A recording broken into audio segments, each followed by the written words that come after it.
All right. Hello, everybody. Welcome back to another episode of The Market Close. It is Monday, December 2nd, 3:45 p.m. We are back again on the show. And what a first day of December it has been in the broader global capital equity markets. Folks, we got a lot of stuff going on, and we got a lot of stuff going on after the bell as well. So after the bell, we've got Zscaler and CleanSpark earnings.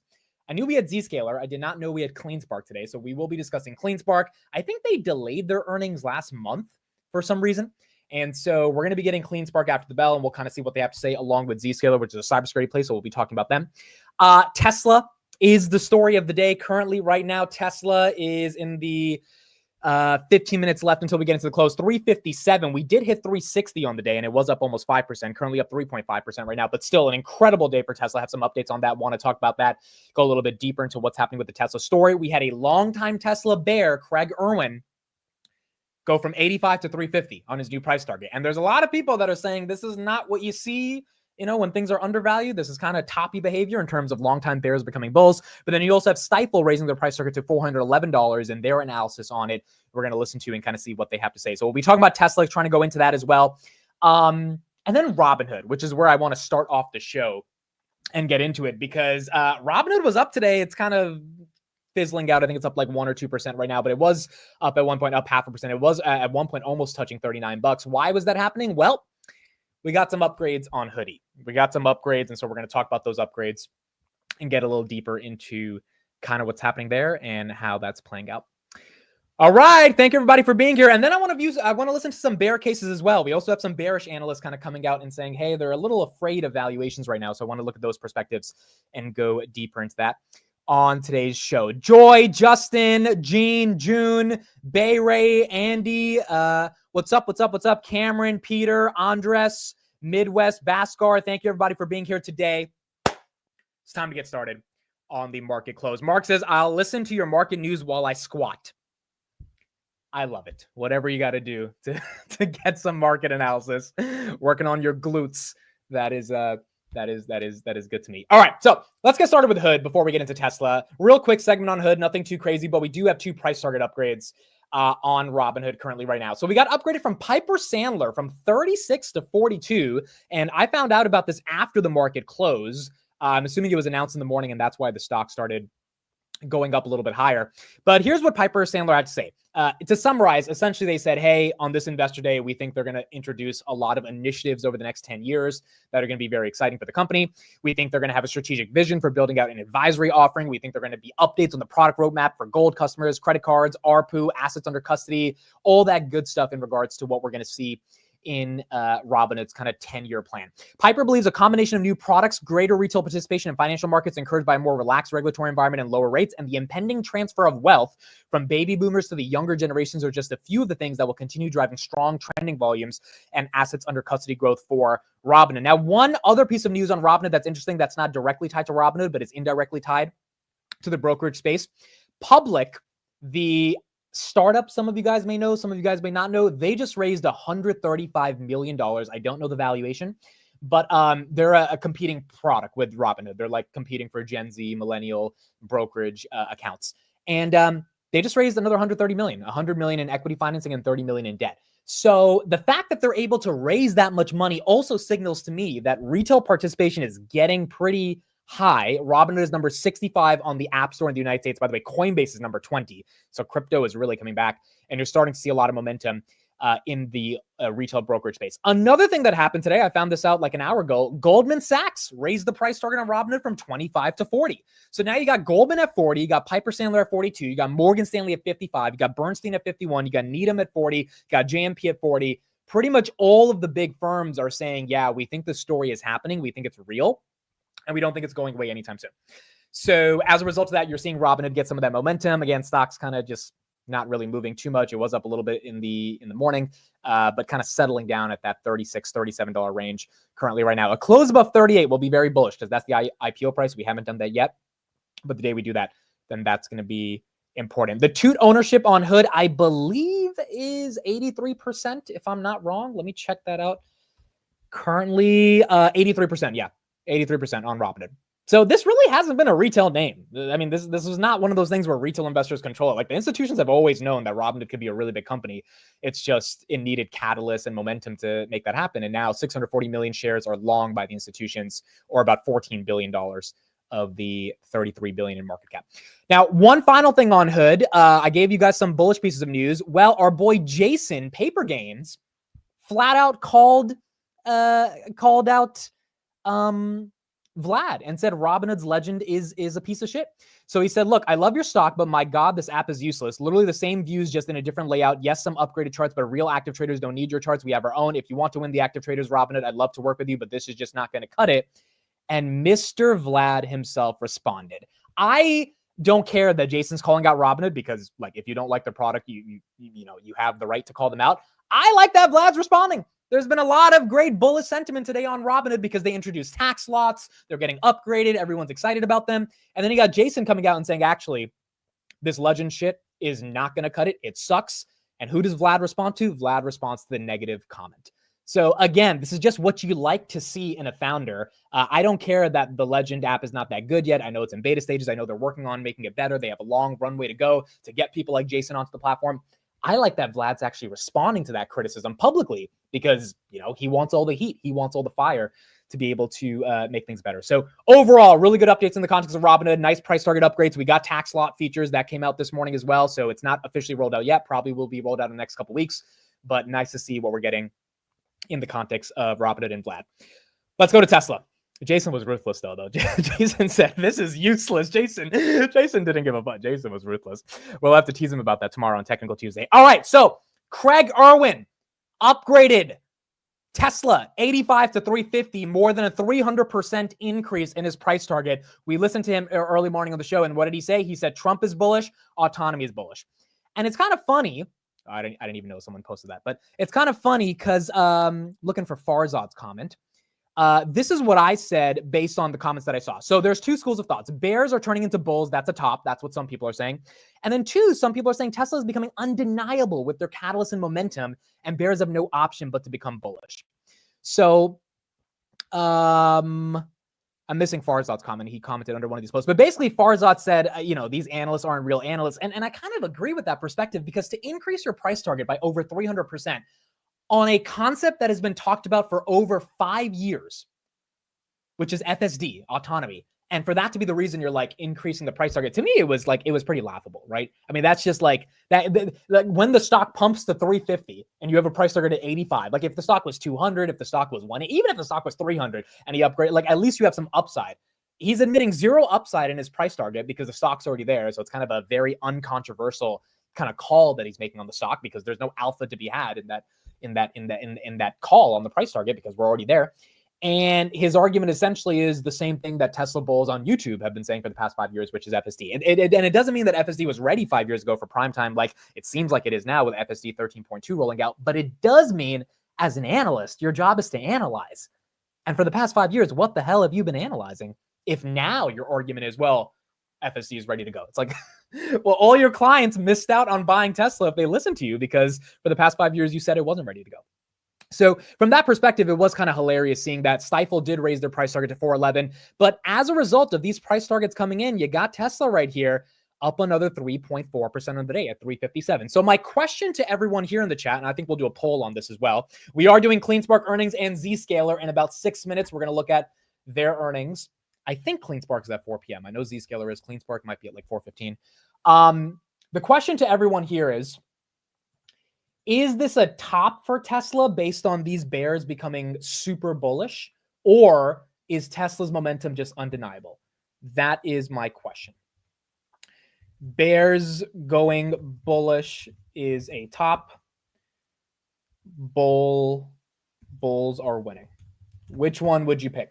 I'm in the second camp. I think the reality of Tesla is that it is becoming undeniable. It is what it is. It's hard to ignore that. That doesn't mean we can't take a little bit of a crash or a pullback in the stock. The stock is definitely trading at elevated levels, but you are seeing money managers decide that they want to pile into Tesla, and they're piling into Tesla probably because of the Trump connection, the self-driving that's going to become more likely, Optimus, and all these other factors like energy that we barely talk about that could send Tesla much higher just based on its pure potential alone. Now, having said that, 83% of you say bulls are winning. All right, so most of you guys are thinking that this is not a top, that bears are going bullish. I think so as well. And so here's another thing, right? Transitioning from this concept of bears on Tesla going bullish, therefore that's a top, that as a metaphor I've heard for the past 3 weeks in a variety of different situations. Oh, my cousin asked me about Bitcoin, it's a top. Oh, someone was talking about Palantir, but here it's a top.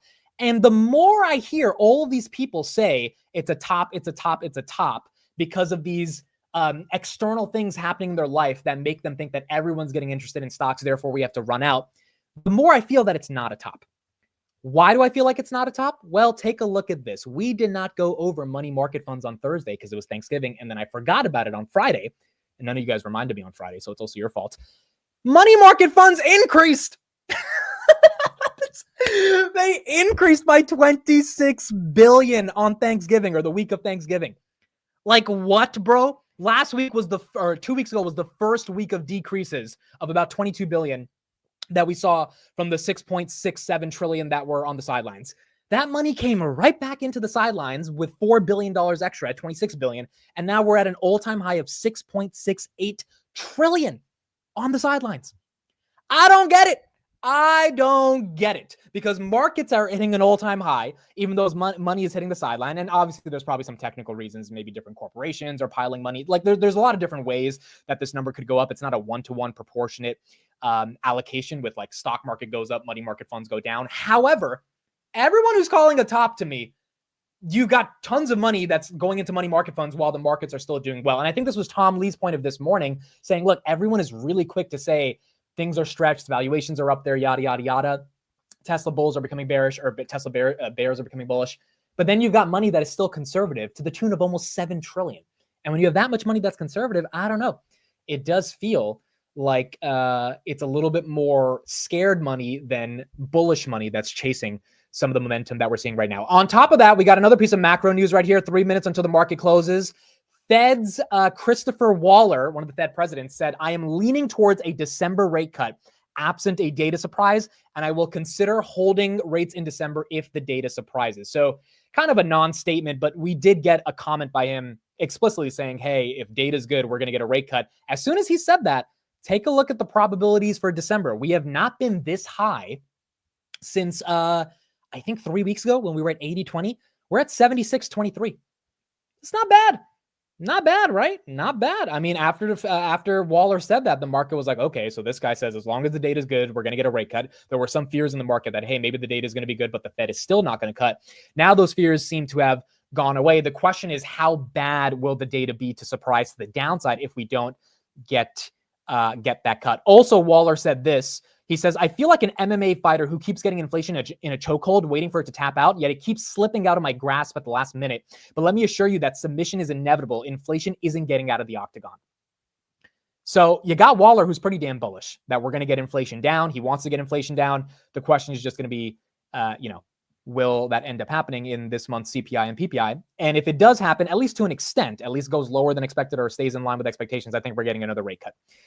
And if we're getting another rate cut in December, that's great for Bitcoin. That's great for growth stocks. That's great for the overall equity markets right now. We got about a minute until the market closes. Bitcoin right here at 95,000, down from 97.2 that it was at earlier in the day. Where is MicroStrategy? Ooh, MicroStrategy down about 1.7%. We were at 405 in the morning, now back to 380. So it was in the pre-markets, wasn't up like crazy. We were up overnight in the overnight markets, but still right here at 380. Marathon as well, kind of taking it on the chin, down about 7%, 2550. We were down at 2478. They did raise $700 million in a new convertible debt, and MicroStrategy did buy another 15,000 Bitcoin this morning. Rocket Lab taking a hard hit, down 11%. This is not really a big deal to me. No news on this. Rocket Lab was just up like 40% last week, so it makes sense for it to take a little bit of a hit. Palantir 6640, down about 1%. SoFi down about 3%. They did get upgraded by JP Morgan from $9 to $16 today. Meta being a big winner today, up 3%. S&P 500 looks like it might close at a new all-time high. We did touch 604 today. Right now it's 603. And we're going to see kind of how this market plays out as we get into the rest of the day. 4 p.m. Monday, December 2nd. Thank you, everybody, for being here. The stock market on the first day of December is now closed.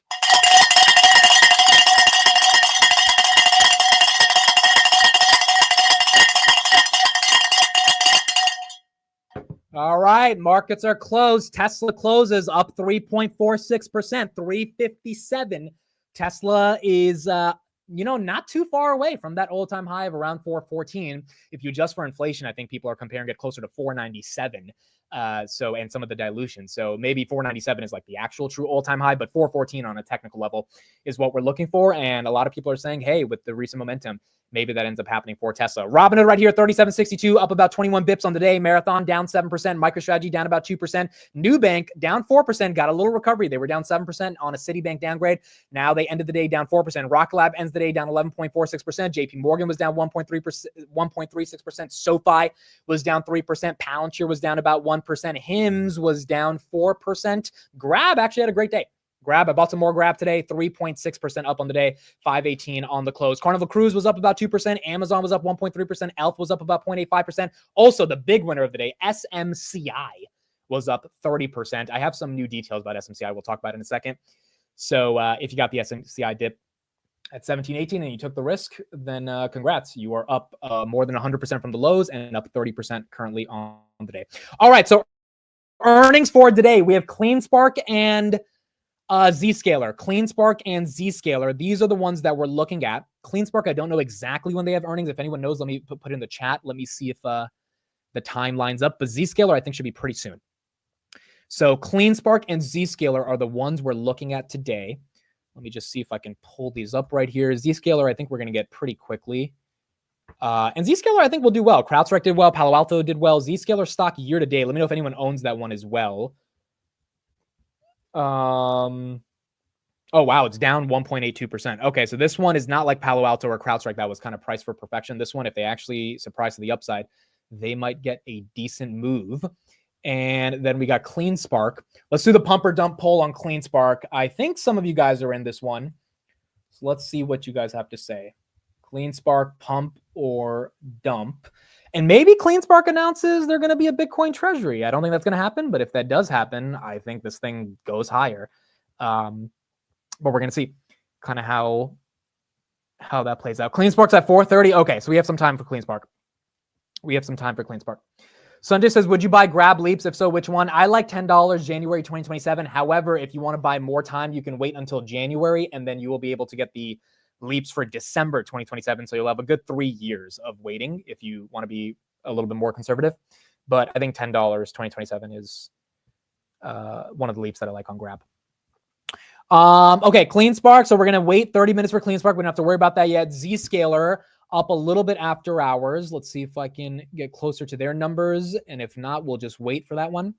We'll go through some of the other headlines we have. The street wants 63 cents for Zscaler and $605 million of revenue. 605 milli for revenue and 63 cents for EPS. The McAdams family says Walgreens should become a Bitcoin treasury. That's actually hilarious, bro. I think it would help Walgreens stock, bro. I think if they have some excess cash, maybe just buy some Bitcoin and hope for the best. I mean, it's not the craziest idea, but it would be wild, bro. If Walgreens gets in, like, it would be absolutely wild. It would just be insanity if that ends up happening. Last week, CleanSpark was the highest quality miner. Things changed a lot in the year. Yeah, I was in CleanSpark. I made $1,000 on it. Took the money, put it back into Robinhood. I just stopped liking the mining business as a whole, and that was the right decision at the time. But I think the Bitcoin treasury business is more exciting, and that's what Marathon's done. That's what Mstr has done, and shareholders of those two companies have been rewarded very well for that strategy. Okay, so we don't have Zscaler numbers yet. We'll get that probably in like 5-10 minutes. CleanSpark, we're gonna have to wait till 4:30. So we'll move on, but once we get those numbers, we will take a look at what's happening with those. Walgreens becomes a Pokemon store. Oh, Steve would love that. So speaking of Steve, XRP, it's so funny today. Bitcoin is actually kind of down on the day from like the highs. XRP just keeps going higher. XRP was like almost 30%, but now it's up 10%. It's at 268. In the morning, it was at 230. At one point during the day, it was at 286, trying to close in on 290. I mean, this thing is just an incredible story. I have no idea why this is happening, but it's happening right now. And so XRP is making a lot of people a lot of money if they've been trading in and out of it, especially if they got in on the low a couple of weeks ago. But XRP right here up about 10.2% and getting some momentum. It's called altcoin season. Yeah, there is a good chart. I didn't save the chart, but I'll try to pull it up in a second. But Bitcoin dominance is a thing. And when the percentage of Bitcoin dominance, I think it's like above 56%, that's the number. That's when you start to see some momentum fade away, not necessarily from all the other crypto assets, but a little bit more from the bigger ones, and then get into these altcoins, Chainlink, Dogecoin, XRP, Solana, etc. Solana is a little bit bigger than some of the other smaller ones, but now XRP is bigger than Solana. And I think that's what we're seeing currently right now with altcoin season. Oh boy, stocks are dropping. Oh no. Oh boy, CleanSpark down 2%. All right, so it looks like CleanSpark earnings came out a little bit earlier. Zscaler is down 3%. CleanSpark, it's not crazy. Down 1.5% is not insane. Zscaler is actually bad. That's down 5%. That's not good. Zscaler, that's bad. That's not good. I'll put CrowdStrike as well on the list. Let's see. CrowdStrike is up after hours. Palo Alto is flat after hours. But Zscaler's down. CleanSpark's down. I think CleanSpark would have to have a much more dramatic fall before 1.5% seems like a big deal, because this thing is very volatile. But maybe it just stays flat. Okay, Zscaler beat on earnings, 77 cents versus 63 cents. That's great. That's a beat. 627 million versus 605 million. That is a beat. So Zscaler is dropping on a double beat, which is a bit confusing. It might signal that their guidance was not good. Let's see if I can get those numbers in a second. But that is what we got going on right now on Zscaler and CleanSpark. No numbers yet, trying to find them. The best either. Okay, yeah, no numbers on CleanSpark yet, but CleanSpark is taking a bit of a hit. Zscaler, wow, down 6%. CleanSpark recovering a little bit. If the numbers are not out, this could also be algos. If the numbers come out at 4:30, this could definitely be algos right now playing with it. Or maybe the algos got the numbers before. Yeah, the earnings aren't out for CleanSpark. Zscaler, it's actually out. CleanSpark is not out, so I don't know why it just dropped. It could be any reason.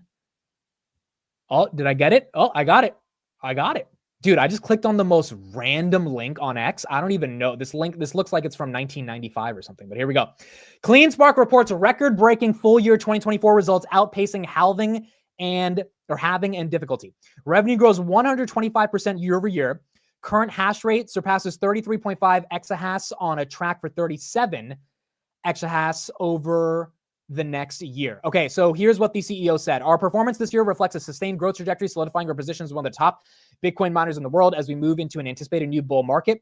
Our current results and the positioning of the company going into 2025 demonstrated the wisdom of our counter-cyclical growth and capital allocation strategy. We produce durable, high-performing growth and have been since our early days in the Bitcoin mining industry. We anticipate there will be prime opportunities for M&A paired with organic growth. Over the past year, we have capitalized by adding 423 megawatts to our operating portfolio, bringing us to 726 megawatts. As of today, as we continue focusing on scale, in 2025, there will be developing the remaining of hundreds of megawatts in the near-term pipeline while always staying opportunistic. $378 million of revenue. That is up 125% year over year. That's up about 100% as well, quarter over quarter. Net loss over the year was 148 million. Are they not profitable? No, they're not profitable. These guys are not profitable. Adjusted EBITDA was 245 million. I thought CleanSpark was profitable. Nope, that is not profitable. They lost 69 cents a share. They have 122 million in cash, 509 million in Bitcoin, 8,000 Bitcoin at an average of 63,000, 705 million in assets, total assets 2 billion, and they have about 340 million in debt. The company had a working capital of 517 million. Okay, so those are the results. I think that's a beat on the top line, maybe a slight miss on the bottom line or in line with expectations. CleanSpark is flat after hours. Zscaler is still down 6%. CleanSpark is indeed flat. So the pumps and dumps are not going either way. It's 50-50 on the poll on the pump and dump. I guess the earnings call will determine everything for CleanSpark. I mean, it kind of makes sense. It trades with Bitcoin, right? So if Bitcoin's kind of flat right now, you know, there's no spike up or down on Bitcoin, then is CleanSpark really going to move just because they have some decent numbers? The thing that I don't like, dude, is that, yes, their revenue is growing 125%. That's amazing. But it's like, what's the vision? Right? At least with MicroStrategy, the vision is we're going to become this Bitcoin ecosystem, yada, yada, yada. Like there's something you buy into. With CleanSpark, it's just like, we're going to keep mining Bitcoin at a profitable rate. It's like, oh, that's not that exciting. You know, when you got Marathon raising hundreds of millions of dollars for free, you know, when you've got the options market exciting for MicroStrategy, like what is so cool about CleanSpark other than mining Bitcoin? I don't know. I mean, unless Bitcoin goes to like 200,000 and CleanSpark can mine a Bitcoin for like 40,000, right? Then it gets exciting. But that, again, requires Bitcoin to go to those levels. And you just might have some traders that are going to be impatient to see if that plays out. So that's what we got in the context of CleanSpark. As Andy says right here, the stock is indeed flat currently on the day. Are the other Bitcoin miners moving? Iran is not really moving. It was down about 6% on the day. Marathon on this news is down about 1% after hours. Ride was up 3%, but now down, well, it ended down 4%. It was up 3% in the morning, up a little bit after hours. And then MSTR is up 25 bips after hours at 381. TMDX is dumping. They don't have earnings today. So, oh boy, TMDX is down 11%. Oh boy, why is that happening? Why is that happening? This is one that I wanted to do more DD in, but I haven't had the chance to look into it at all yet. That's not good. They are lowering their growth guidance by 2%. Transmedics now expects revenue for the full year to be in the range of 428 million to 432 million, which represents 77 to 79% growth compared to the company's prior year revenue. Wait, no. That's not saying they're lowering the revenue growth. Well, they could be. Hold on. Let me see if I can. They appointed a new CFO. It looks like they might have lowered growth expectations on this one, and that's why it's dumping right here. Let's see. So here's the press release. Transmedics. Yeah, I guess the market expected more than 77 to 79% growth. They're not giving the exact number right here, but the reason it's down is because either the market hates the new CFO or they hate that they are expecting revenue to be lower than expected, which is most likely the reason why this thing is down right now. There you go. Transmedics down. Their revenue was projected to be between 420 to 440 on earnings. Okay, they're guiding right now for 428 to 432, which is down. Yeah, that's down. It's up on the short side, but it's down on the high side. So they went from 440 to 432. That's $8 million down. That was expected, down 11% right here. Yeah, that makes sense. This is what's going to happen. If you lower expectations like that and you're a small cap and you already missed on your earnings pretty badly, I mean, they were one of the worst misses I've seen in Q3, your stock's going to get hit. TMDX down 11% currently right now. There you go. What's DD? It's due diligence. So I haven't done my due diligence on this one. Haven't really done my reading. I spent a lot of time this weekend looking at Grab. I published a Twitter thread on it on Saturday, but have not looked at TMDX right now. TMDX right here down 11%. Zscaler, are we still dumping on? Wow, it's getting hit down 7%. Let me see if we have some coverage on Zscaler now and see if we can get some answers. It has to be a guidance thing, I would imagine. Let's take it down. Let's see. And then we got some other headlines to run through, but Zscaler currently is getting hit. Again, double beat on the top and the bottom. 77 to 79% growth is still amazing. Yeah, I agree. But again, this is a small cap, so they're expecting tons and tons of growth. Zscaler CEO said growing customer engagements and strong sales execution drove a solid Q1 with all metrics exceeding our guidance. I guess the guidance for fiscal year 2025 is the issue. They are profitable. Revenues at 26% year over year. That's not bad. That's more than Palo Alto, a little bit less than CrowdStrike. Oh, no, they lost money. Oh, wow. Why did they lose money? They lost 12 million. That's why they're compared to 35 million the first quarter of fiscal 2024. Maybe that's the reason why the stock is down potentially. That could be the reason. That could be an argument for why it's getting hit. I think it's a little bit more around guidance because I think that was already baked into it. But we're going to have to hear on the call what they say about the guidance. They also said with our customer obsession, the world's largest cybersecurity cloud and an up-leveled go-to-market machine, we are driving strong growth, AI opportunities. So pretty much the same basic stuff. Market's just not getting that excited about it right now. Okay, let's talk about SMCI. So I found out something today about SMCI that some of you guys might not know. And although the stock is up 30%, it's a little, how do I say, fishy, to say the least. I mean, this is one of those things where the sushi doesn't taste as good here. So take a look at this. The special committee that investigated SMCI to be able to say they had no wrongdoing, which is the single reason why the stock is up 30% today, is comprised of Susie Giordano, an independent member of Supermicro's board of directors. That's the special committee. It's one lady. Mrs. Giordano, an experienced attorney, joined the board in August 2024. So she's on the board of directors, which doesn't seem that independent to me, quite frankly. You're on the freaking board of the company. You're getting paid to be on the board of the company. Like, I don't know how that's independent. Specifically to lead the special committee's efforts to review the matters outlined above, independent from any existing directors. Mrs. Giordano has over 25 years of experience advising management and boards of directors, as well as extensive management experience at some of the world's leading technology companies. So someone on their board who is supposedly independent and an attorney for 25 years has said the company has done no wrongdoing and therefore stocks up. Again, I'm happy for people making money at it. It just feels a little bit weird because Ernst & Young, which is a much bigger company than this one lady, said something's wrong. So I think we're going to have to find out over the coming months what's actually happening, but we don't necessarily have answers yet. CleanSpark is getting a pump right here. CleanSpark up 5%. CleanSpark up 5% after hours, getting a little bit of a pump currently here now. CleanSpark up, yep, 5%. It was up 1% during the day. It's up 5% right now. See, again, with these moves, I think a lot of it's going to rely on Bitcoin and also rely on their strategy on the call. I think the number one question that Matt Schultz, who probably will be on the call today, is going to be asked is, are you going to become a Bitcoin treasury? From my understanding, I've done a little bit of research into CleanSpark the past couple of weeks. They don't want to go down the route of being a Bitcoin treasury.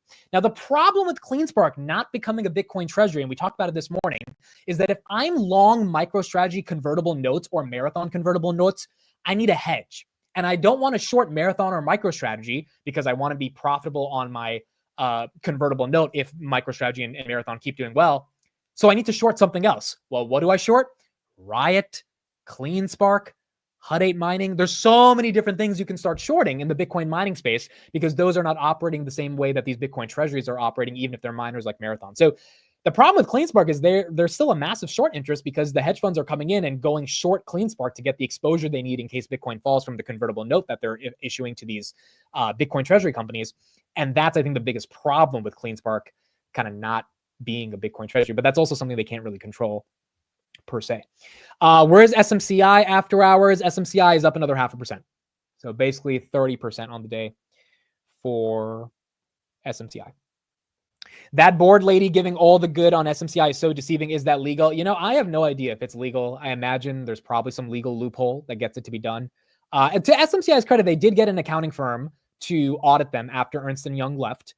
So, I mean, there is an official accounting firm on the company's payroll now, but this whole special committee thing just feels very weird, dude. Like very, very weird to have a one-person special committee that's on your board of directors say that the company's fine. Like, what is she going to say? The company's not fine? Is she actually going to say that? I mean, I don't know. There's probably a personal conflict there, but I guess we'll find out in the coming weeks if there's any big issue. Maybe this is all just FUD. Maybe this is not that big of a deal. Maybe SMCI is going to be fine. And I would imagine there's a better chance of it being fine than not, but it's still not something I would touch. It's just a little bit too scary to get into a company when the CEO, essentially is accused of lying and of an ethics violation. Why did EY leave? Because they thought the CEO and the company was lying. And they thought he was completely full of shit. They said in a less politically correct way, you guys are cooking your books and we're not going to co-sign these documents because you're going to put us in jeopardy. And that's kind of the problem there. Jed has made almost a double on SMCI. Scared money don't make money. Well, that's the other perspective. Scared money don't make money. And at 17, there was a lot of scared money. But if you stepped in, the risk reward was really good. The risk reward was really good if you got in at the lows, but you had to take that risk. And that's kind of the story that we're having right now with SMCI. Okay, so what else do we have going on right now? Let me see if we can get some more Zscaler coverage. And if we have any discussion on this right now, no. So no coverage on Zscaler currently. Let's bring up a couple of other things right here. Jed says, I'll sell my shares to you all at 50. Yeah, see, even Jed doesn't want to hold this thing long term. Where's Grab after hours? Is Grab moving after hours? 518. All right, so we ended the day at 518. Not too bad for Grab. Up about 3.6% on the day. All right, so let's get into some other headlines. So we talked about Zscaler. We talked about CleanSpark. A couple other things that we got going on. We talked about the macro. We talked about Tesla. One more thing actually a couple things on Tesla. So let's finish up the Tesla discussion. So someone under my comments today said that they sold all of their Berkshire Hathaway and they bought Tesla. And when I asked them why, here's what they said. That's a great question. I've owned both since 2018. My Tesla has far outperformed my Berkshire Hathaway. And while I believe Buffett is the greatest investor of all time, I believe Elon is the greatest entrepreneur of all time. Buffett is also older and making plans for the distribution of his wealth, and the odds his conglomerate survives is lower than people think. Tesla is a diversified company with 5 to 7 startups in it. While it's more expensive than Berkshire Hathaway, they're miles ahead on what will be important for the next century. And I like this comment because this is someone who's a Buffett fan who's acknowledging, hey, I can't deny what's happening with Tesla. Buffett will never catch up to them in terms of real-world robotics, AI, manufacturing, or energy. My next goal is to build a fleet of robo-taxis and continue to acquire more Tesla with the revenue that those cars create. I thought that was a pretty incredible comment because that's essentially someone admitting that, look, they love Berkshire Hathaway, but they can't abide with the investment thesis anymore because there's just no exposure to the stuff that matters, which is AI, robotics, energy manufacturing. Here is Stifel today on Yahoo Finance. They raised Tesla to 411. They now have the highest target on the street, even higher than Dan Ives. Here is what they had to say as well, and then we'll keep going from there. Analyst behind that call, Steven Gengaro, next-gen transport analyst at Stifel. Steve, it is good to see you. So you tell your clients, Steve, this one, it's still a buy. You do raise your target, so 411, that is up from 287. That's a nice size jump, Steve. How come? Walk us through it. Thanks for having me. So first, when we look at Tesla, I think one of the keys to remember is this is way more than an auto company. And when we start thinking about valuation, we worked hard to build in the full self-driving initiative and the cybercab initiative over time. And the biggest drivers of the price target change come from those two factors. We actually slightly lowered our auto margins because of concerns about the $7,500 tax credit, but the upside potential over the next several years coming from those two initiatives is quite honestly very large. Well, I think the overtime and several years is what I'm going to zoom in on here, Steve, because it doesn't feel like we have a huge amount of visibility around the exact timing, both because the company's given us some clues, but their timing, they don't have a great track record when it comes to doing things on time. So how are you thinking about that? Yeah. Are you saying Mr. Musk can be a little optimistic at times? I would never.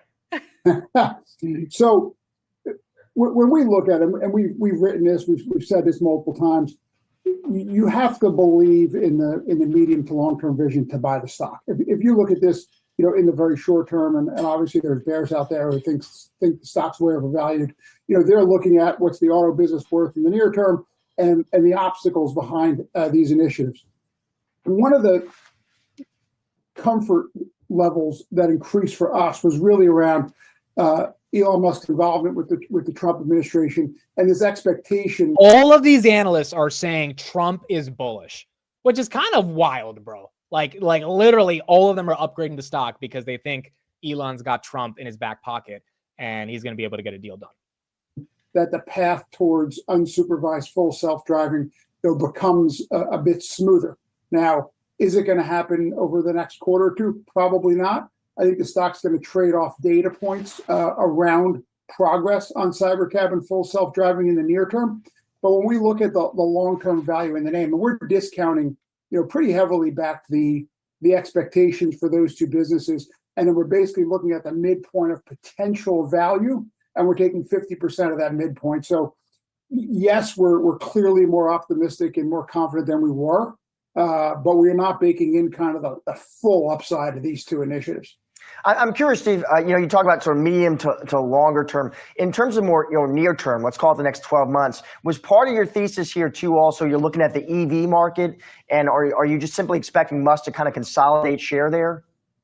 Yeah, it's interesting because, and going into the election, we wrote a few pieces about this, both from an energy and an EV perspective, where one of the risks to Donald Trump getting reelected was the removal of these tax credits, right? And at a high level, people think, wow, that's bad for EVs.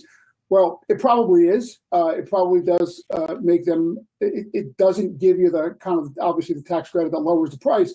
But what it does do is the person who has, the company that's got the largest cost advantage, being Tesla, the company that has the most market share, being Tesla, they continue to lead. And arguably, they probably can expand or at least maintain that market share lead for longer, which actually bodes well for Tesla relative to the peers. But that is a near-term headwind. The EV adoption rates the growth rates have slowed, right? EV adoption hasn't gone down, but the growth rates have clearly slowed near term.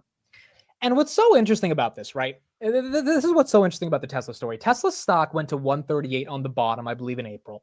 And the reason it went, the reason it sold off so much during that time, I think it was down 40% for the year at that point, was because Reuters came out with an article and said Elon's not making a second generation car, or sorry, a $25,000 car, a sub 30K car. Elon denied that. Tesla stock started to go up, and then Tesla had earnings. And on the earnings call, Elon basically said, we are betting the company on autonomy. We're coming out with a $30,000 car, sub $30,000 car, but I don't care about it. I care more about what now is the cybercab. And all of these analysts during that time said the same thing, which is that if Tesla doesn't come out with a second, a generation car that is lower than the current cost of $50,000, right? My Model Y was $45,000. So something that's below $30,000, then Tesla's not going to have enough EV sales. And that's going to be bad for the stock. That was what the analyst said. Elon himself on the Q2 earnings call said that we are basically in an EV winter and that the adoption of hybrids have become more and more accessible to the average everyday American.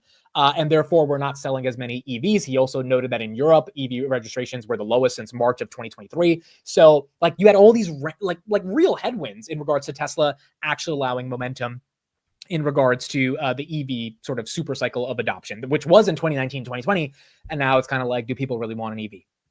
And still, the stock is trying to close in on all-time highs at 350. Why? Because the entire street has come together and all of their analysis back in April around, there's not enough people driving EVs. Tesla's not going to come out with a $25,000 car. There's not going to be an uptake in vehicles. Now you've got people like the gentleman we just saw basically saying, yeah, we kind of think people are not going to buy EVs that much. We think there's going to be a headwind against EVs. We think that EVs are not going to have as much adoption as ICE vehicles over the next couple of years, but still we're upgrading Tesla to $411 because we think autonomy is going to win. And so that's the interesting thing about Tesla. If you're analyzing it as someone who, might not have a position or someone who's just broadly observing what's happening right here, the trend was EVs are in a winter. No one's buying EVs. Adoption's not going up. Therefore, Tesla doesn't have the automotive vehicle deliveries in terms of volume that's going to match up to the street's expectations. Elon said they're going to do 20% to 30% deliveries next year. So that means that he thinks that vehicle deliveries will come up. But B, even without that, the analysts don't give a shit. They care about AI adoption via FSD because no one wants to deny the transformational technology that is FSD. And if that's the case, then, it does feel like Tesla is going to continue to have some more momentum. Yes, Musk also did say a 20% increase in car sales. Maybe that'll happen. Maybe that won't happen. But that's going to be an important thing to see. Also, some people were questioning yesterday if Elon even said that they're going to do a $25,000 car. From my understanding, the answer is yes. And here's the quote that I found from the earnings, because I'm pretty sure Elon definitely said that. So right here, this is the quote from the last Q3 earnings. Elon says, autonomous is fully considered cost per mile is what matters. And if you try to make a car that is essentially a hybrid manual automatic car, it's not going to be so as good as a dedicated autonomous car. So yes, Cybercab is just not going to have steering wheels and pedals. It will be designed and optimized for autonomy. It will cost roughly $25,000. So it is a $25,000 car. And you'll be able to buy one already exclusively if you want. So it just won't have a steering wheel. You don't need it. So Elon's basically saying, yeah, we're making a $25,000 car. It's the Cybercab. And if you want to buy one, be my guest. But we're not making like a dedicated $25,000 car that competes with a Honda Civic with a traditional wheel and pedals, because it's just going to be an AI autonomous car. And then you have the vice president of vehicle engineering also said, we are on path to meet that ambition of the $25,000 car in the first half of next year. So they believe the new affordable model in the first half of next year, which is in the next 6 months of 2025, we will have that model come out. And if it does come out, you got a lot of people that are probably going to pre-order that thing because they're going to be excited to spend $25,000 just for a Tesla. We got Tevis here in the chat. What's up, Tevis? He says, adoption is just the excuse, in my opinion. Analysts got caught offside with Trump pump and now want to attribute their bullishness to something legit instead of just being honest and saying Trump pump is good for Tesla. Yeah, I think that's fair. I think a lot of the analysts either thought Harris was going to win and Tesla was going to be screwed, or they thought Trump was going to win, but they didn't believe that Elon was going to benefit this much. Elon and Tesla benefited to the tune of what is it, $250 billion of market cap in about 3 weeks. I don't think any analyst thought that. I mean, even Dan Ives got kind of cold feet the day before the election. He said maybe Harris will be good for big tech, right? Because he thought Harris was going to win. And so then he kind of, never talked about that again after Harris won. But the point is, like, I think a lot of these analysts definitely did not analyze Tesla as a company, which, Tevis has been in Tesla for a long time. Tevis has been analyzing them on his channel for the past couple of years now. But a lot of analysts didn't do that. And now they need something legit to try to latch onto. And they're saying it's FSD. But in reality, that needed to happen years ago, right? And that, Tesla's the classic example. Same thing with Palantir about retail winning over the institutions. Because if you were listening to someone like Tevis or Farzad or something over the past couple of years, or Dan Ives, right, who's, yes, he's institutional, but I think he aligns more with retail when it comes to Tesla, then you've done well on Tesla. But if you listen to a lot of these guys on the street, I mean, even some of the most bullish of bullish ones didn't really believe that this would happen. And, now they're starting to see what this vision looks like. So that's what you got in the context of Tesla. I mean, look, where does Tesla go by the end of the year? I don't know. Read a couple of charters today that said, we'll talk to Jason tomorrow on Technical Tuesday, but they think this thing's going back to 400 by the end of the year. Maybe it happens, maybe it doesn't. Look, if the S&P 500, which now 44% of the S&P 500, which closed at a new all-time high today at 603.63, 603.79 after hours, that's composed of the Mag 7, of basically the Mag 7. So if the S&P gets to 6,300, which is what Tom Lee thinks could happen, I mean, is Tesla still at 350? I don't know. Is NVIDIA still at 140? I don't know. Now, 6,300 by the end of the year is a hell of a prediction. Let's actually do a poll on that. Let's see what you guys think. Because I don't know, bro. 6,300 by the end of the year is not a small feat for the S&P. And I kind of think 6,100 by the end of the year is kind of how it plays out. But maybe I'm wrong. Okay, so 6,300 and above or below 6,300. What do you guys think? What do you guys think? Let's see what you guys are thinking. The U.S. government just moved 10,000 Bitcoins worth of casual $963 million to Coinbase. Okay, so let's talk about this. So 2 updates from the United States federal government. Number 1, they are approving another $725 million to Ukraine. So I think the Biden administration is recognizing that Trump is going to cut off the aid, and they are scrambling to give as much aid as they can before they leave office. So that's one thing that's happening. Number 2, you do have what Gene said right here in the chat, which is a transfer of about $1 billion worth of Bitcoin to Coinbase. Now, some people are saying the White House, before Trump gets in, is going to sell the Bitcoin.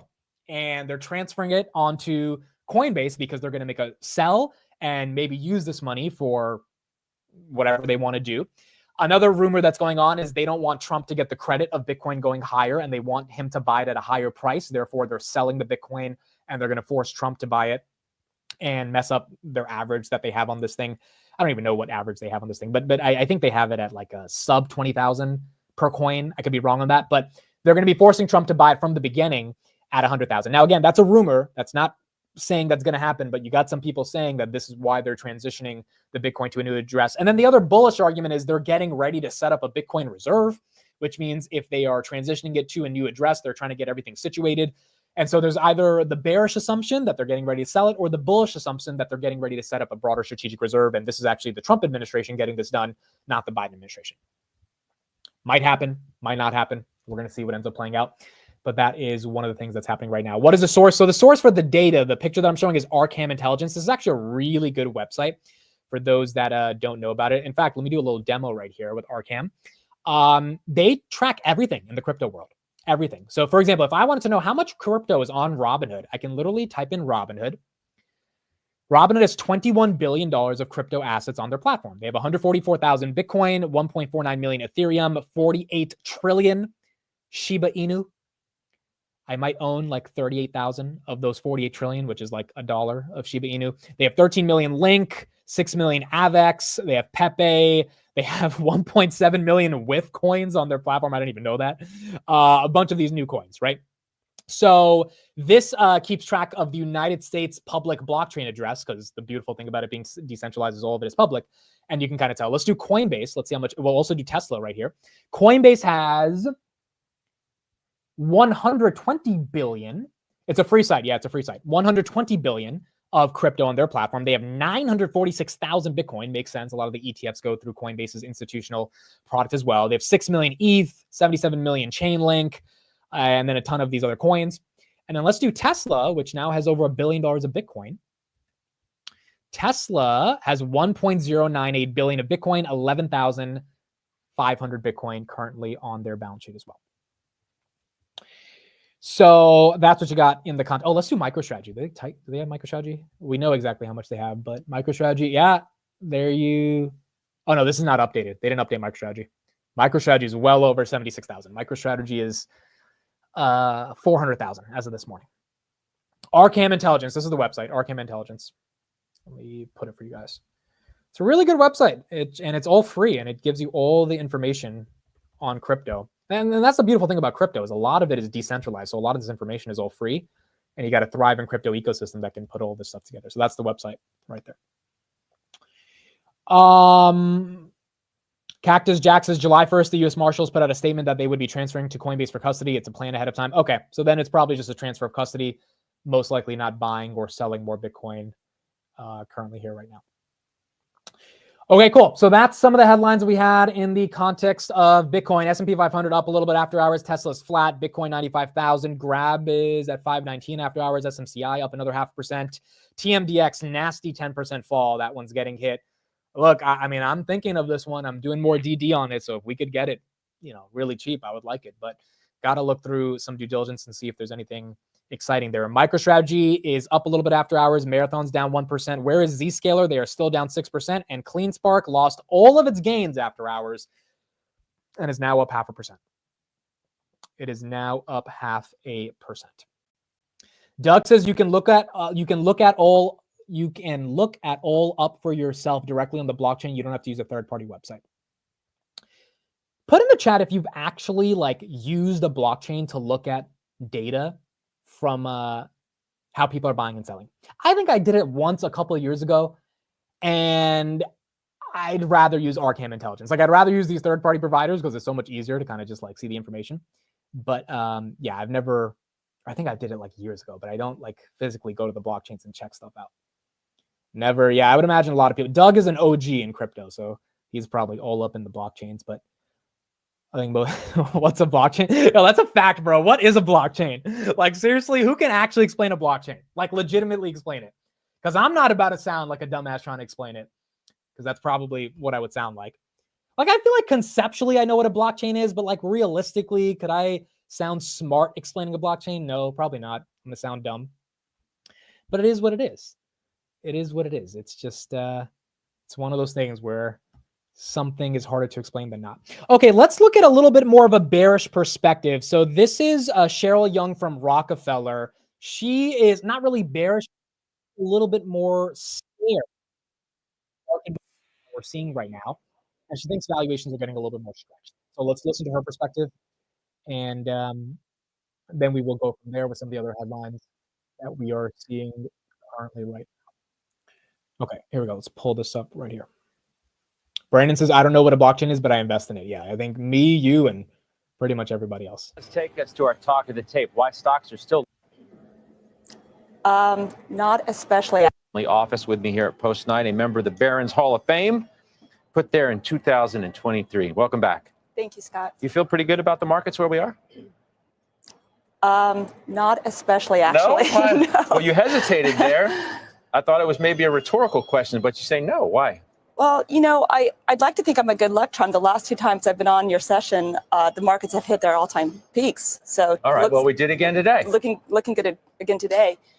We're trading at pretty high multiples, Scott. And the last time we saw these numbers was in around March 2000, and that makes me a little bit nervous, honestly.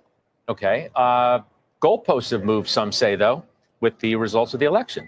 Economy's still good. You're going to get deregulation. You're going to get a re-upping of the tax cuts in some form. What some would suggest is a friendlier business environment. Doesn't that justify where multiples are if you get higher earnings to match all of that? If there's a big if, you get higher earnings to match that. That's the question: is can the earnings continue to expand going into 2025? And that's not a unique question that she's asking. Everyone's trying to figure out, can Amazon, Nvidia, Meta, can these guys really put up even better numbers in 2025? I don't think anyone knows, but more people are leaning towards yes than no. Are you doubtful?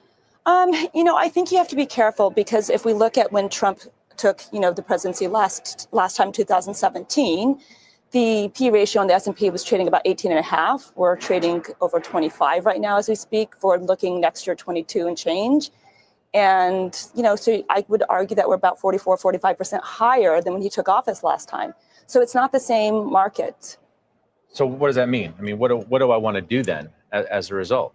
I would just be adding a little bit of hedging at this point. I mean, I'm a wealth manager, so I don't want to just sell all my mega cap stocks. And, Right. and as you know, technology is about 44% of my portfolio. Hedger. I love. Notice what she's saying here. She doesn't like valuations, but she's not selling. This is why this market hasn't fell yet. Although she's hedging and she's going to talk about some covered calls that she's doing, she's not selling. You're not getting sell side pressure on Amazon, Google, Microsoft, Nvidia because you don't want to, you can't afford to miss out on the gains, but you also don't love the valuation. So maybe you're not buying them here, which means where do you go? Small caps, crypto, you go to other parts of the market, which potentially creates a true broadening out in 2025. Love hedging. What's the best way to do it? I right now I'm selling at the money calls in a lot of my mega caps. I'm using some of those proceeds to buy into small caps financials. Financials are up about 13% since the election, so it's getting a little bit rich there too for me. I think healthcare is the only area that's really lagged. It's down, almost 4.5% since election. So you can make an argument time to look at some rotation. So you think that the broadening trade, if you want to call it that, which so many areas of the market are up, especially since the election. It's hard to find sectors that have really lagged, and maybe they've lagged for a reason. Yes. Are they the ones to really lean into for the new year? You have to be careful there. Healthcare tends to struggle before elections. It's happened pretty much every time, but I think the last 3-4 elections. And so they're cheap for potentially a reason. However, compared to the S&P, maybe a little bit less cheap. If I look at the Mag 7, all but one is trading well above the S&P. There's one bargain out there. I can't call it individual names, but there's one trading below. All right. We'll do our math and try and I think she's talking about Google. figure out that I think one. I have an idea, but I won't bring it. But if I look at the spread, you've got 20p on the low end, you've got 163 on the high end. So that's a big spread on our Magnificent Seven in terms of where they're trading. So you can't say everything's equal, right? This is a market where I would be a stock picker, not necessarily an indexer. And so, that's also really interesting, right? And I love what Arnie's saying right here. Nobody is selling because there was apparently no good reason or story to sell. I think he's 1,000% right. And I think that's basically what a lot of these analysts are saying right here, that you can't be a broad market stock picker, meaning buying the indices going into 2025, because there is so much nuance in the way the markets are rotating. For example, let's say you buy the S&P 500, which means you're buying tech essentially. And then tech just has here, 15%, 10%, which is not really anything to scoff at, but it's not the year of 2024. But then small caps are up 30%. It's like, you can't just say, I'm going to buy the market and things are going to be okay, because it might not be a year where everything goes up. It might be a year with crypto outperforms, with crypto proxies outperform, where financials outperform, even though financials are up a decent amount since Trump won. But it's going to be hard, I think, in 2025 for everything to go up, or it's going to be really easy because we are in a raging bull market that is not stopping anytime soon. And this is 1997 inside of the 4-year 1995 to 1999, not 2000. And if it's not 2000, then maybe we're going to get some momentum. You guys are saying that Tesla's tanking. Is it actually tanking, or is there a glitch? Because a lot of times there's a glitch after hours on these stocks. Okay, Tesla's down 1%. Is that a real 1%? Let's see if it holds. Tesla is down. Let me see if there's any news. A lot of times, it doesn't seem like a glitch. Yeah, it keeps going down. Tesla down 1.5. Okay, what happened? Why is Tesla down? What is happening with Tesla? That's some market moving news if that's happening. That's something going on with Tesla. Let's see. Oh, everyone's tweeting about it. Oh, wait. Is this the thing? This can't be the reason. Is this the reason? Really? This is the reason it's down 1%? I don't know if this is the reason. Is this even from today? I think it's from a while ago. No, this is from today. Okay, so someone sold some shares. 112,000 shares were sold by Robin Den. Who is this lady or this person? Who is this person? This is the not the CFO. I'm totally forgetting. Robin Tesla. I know this person. Who is the chairman of the board of directors? Yes, this was the lady who was on CNBC talking about why Elon should get paid. She sold how many shares? 112,000, which is $40 million worth of shares. Is that the reason?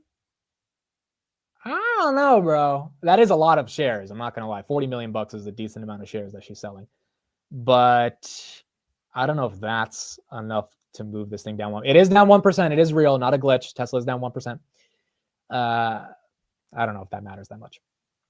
I mean, the fact that she sold 140,000 shares today and Tesla still went up 4%. Market doesn't care, bro. Oh, let's see if we got some insider selling. Let's see. Palantir, do we have any insider selling today? Let's see. We'll check some of the other companies. No insider selling today on Palantir. Let's check Robinhood. Do we have any insider selling? By the way, for those that are just joining, Robinhood did get upgraded twice today. One by Piper Sandler to 42, and then one by Goldman Sachs to 40. So we got some upgrades today on. Did I say Palantir? I meant to say Robinhood. Robinhood got upgraded. No insider selling on Robinhood either. Palantir got the upgrade last week, 75 by Dan and Mariana. Okay, so no upgrade on Palantir and Hood. Mstr did sell like 4 million shares today to raise money to buy Bitcoin, but outside of that, no other insider selling there. Was it scheduled? I don't know. I'm assuming this had to be scheduled. I could be wrong though. That is a very specific number, but that could also be. What it looks like is she exercised her option. So she got these shares back in 2018, which means the price per share must be, maybe in the tens of dollars. And it looks like she sold them on the open market today. So based on exercising that option, I don't think that was scheduled, but it could have been. And that might be a reason why Tesla is currently down right now. Any suggestion on Upstart? So I don't really love Upstart as a business, but the reason it's down is because they got downgraded today. That's the only reason it's down, about 14%. Now, granted, it went up a lot the past day. It was up almost 200%. So like, if you got into Upstart at 80 bucks, you got in after a big run, which is, again, the problem with this market. Like any name you get into, it's up a lot already. So you got to be ready for it to go. I mean, think about all the people that got into MicroStrategy at 500 or at 490, thinking it was going to go to 700 or 800. I mean, it's at 380 now, right? And MicroStrategy was already up a lot. Even at 200, MicroStrategy is up a ton for the year.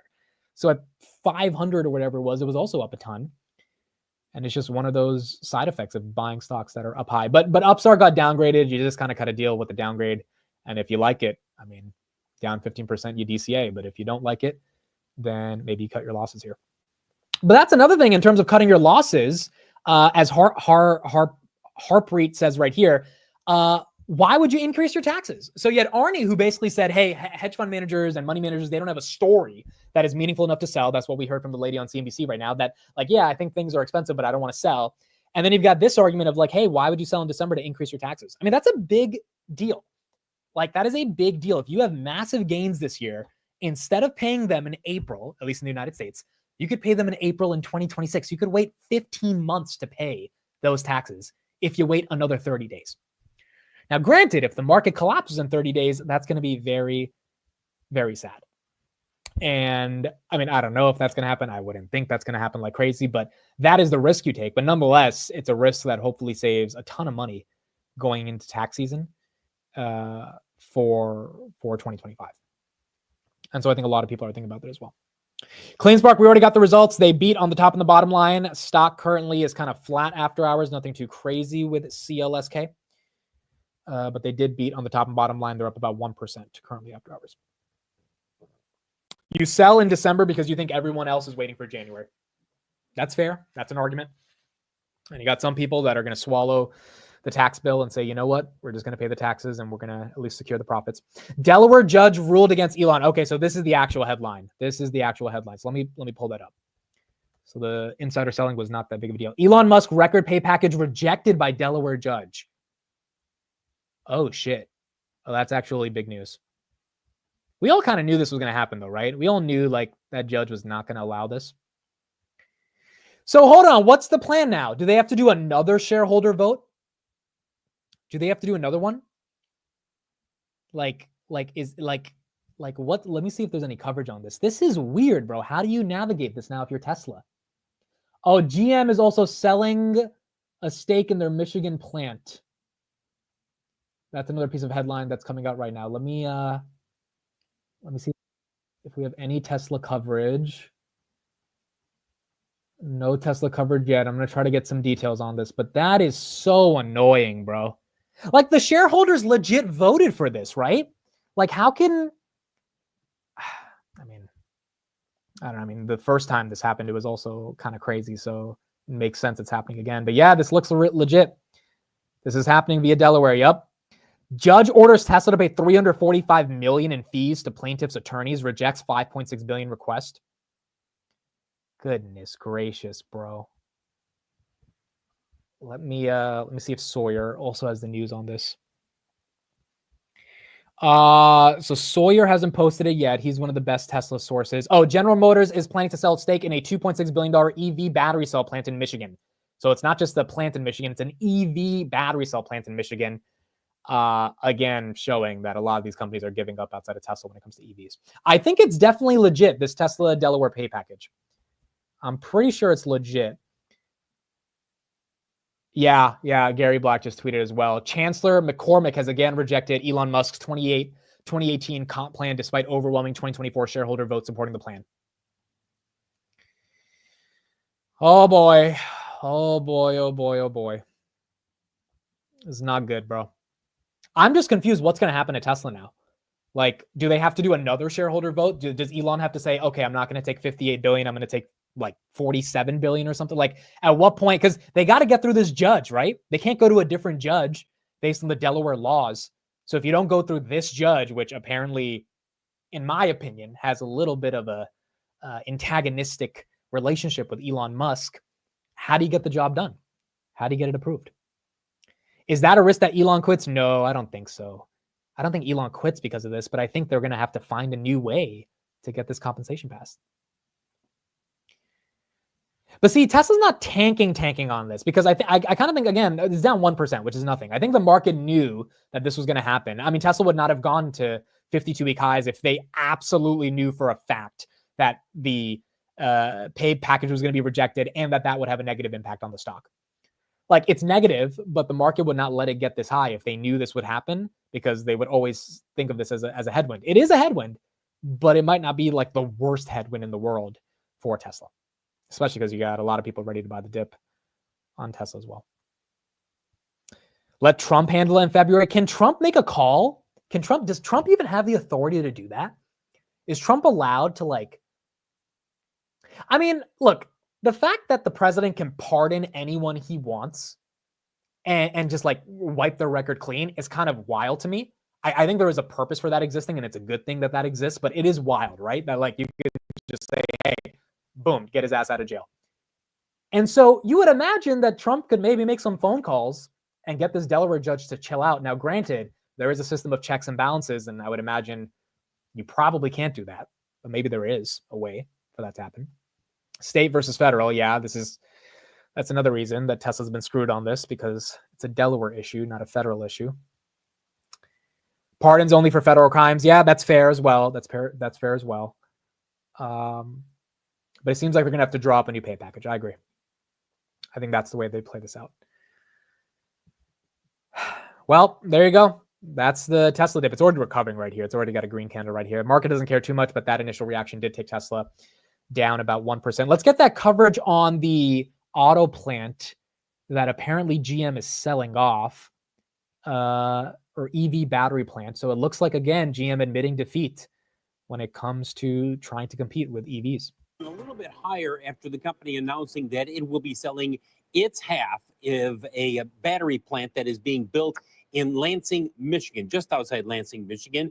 That plant, which GM was building along with LG Energy Solutions, GM will now sell its stake in that plant. It's going to be about $1 billion, though they're not putting an exact dollar amount on this. It will open next year. Why is GM doing it? Well, it's comfortable with the capacity that it currently has with 2 battery plants, one in Spring Hill, Tennessee, the other one in Lordstown, Ohio. That will supply the battery cells that GM needs right now for its EV plans for the foreseeable future. One other note, General Motors and LG Energy Solutions are expanding their partnership in terms of developing new cell technology. But the real headline here, and the reason the stock moving up a little bit, is that GM is going to be selling its half of a new battery plant that is being built just outside Lansing, Michigan. Guys, back to you. All right, Phil LeBeau, thank you.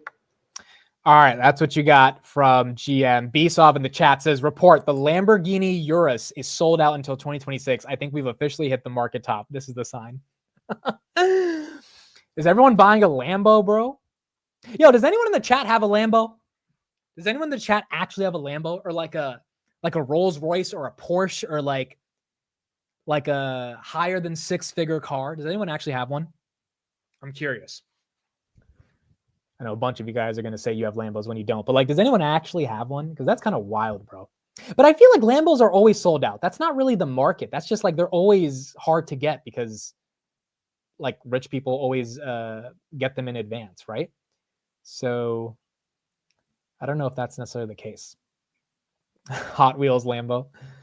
Amit, do you have any exposure to Bitcoin? I guess Robinhood is my biggest exposure to Bitcoin. So yeah, I would say that. But next year, I want to DCA into IBIT. That's one of my monthly DCAs that I want to do.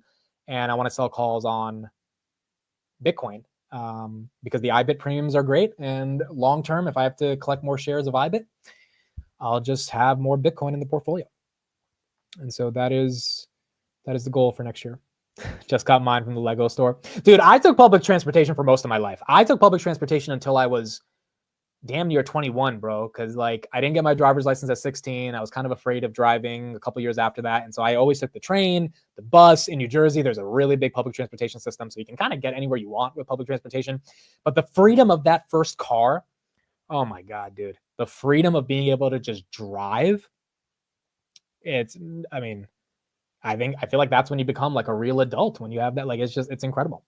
It's incredible to have that freedom. So that was fun when that happened in 2019. Lisa has a 2010 Ford Escape Fancy. I'm saying this right now. If I get super rich one day, like super, super, super rich, I'm never buying a Lambo. I'm saying that right now. Someone clip this. You won't ever have to play this back because I'll never have a Lambo, but I am never buying a Lambo. That's one thing that I will never do. I just won't do it. I just won't do it. That and a Rolex, a Lambo and a Rolex. I don't know, dude. I just like, if I ever come into a lot of money, I never want to spend my money on that. Not saying it's bad to do that. Everyone has their own choices. I just personally would never do that. Now, a lot of you guys are saying probably bullshit right now, but no, seriously, like, no, okay. The only thing you guys can get me on is I said I would never fly first class. Totally changed my mind. If I can afford it, I am flying first class every single flight for the rest of my life. I am done sitting in 32F. Tired of that. I want to sit in 2A. And that's just how I want to live my life. But a Lambo and a Rolex and kind of flexing like that, I don't want to do that, bro. I don't want to do that. And see, a Tesla is not a flex anymore if you have a Tesla. Dude, the amount of Teslas that exist in New Jersey, like, it's literally not a flex. Like, I'm on the highway and there's like 17 other Teslas next to me. I'm like, I don't feel any special having a Tesla. I don't feel like, oh, I'm so cool, I got a Tesla. It's like, no, dude, there's like a billion other Teslas in, like, at least in New Jersey, maybe in Mississippi or Alabama or something, I would feel cool. But like in New Jersey, it's not a flex. Like, it's really, there's like 7 Teslas in my neighborhood, bro. There's a Cybertruck in my neighborhood. Like, and Tesla's $45,000. I'm not saying it's the cheapest, but it's definitely not the most expensive car in the world, especially with 0% APR. Lambo is a flex. Lambo is indeed a flex. A Corvette is way more value for the money. Yeah, I would agree. I'll take the Rolex over a car any day. Yeah, the Rolex also appreciates. There's a big market for Rolexes, which is also like, something you could sell this thing in the future. But I mean, I guess Lambos appreciate to an extent, but I don't know if their depreciation, because they are a car at the end of the day, overpaces the appreciation of the car, especially if it's just like a regular Lambo. There's nothing special about it. Jet says, once the house is paid off, Porsche GT3 RS. I'm going to look that up. Porsche GT3 RS.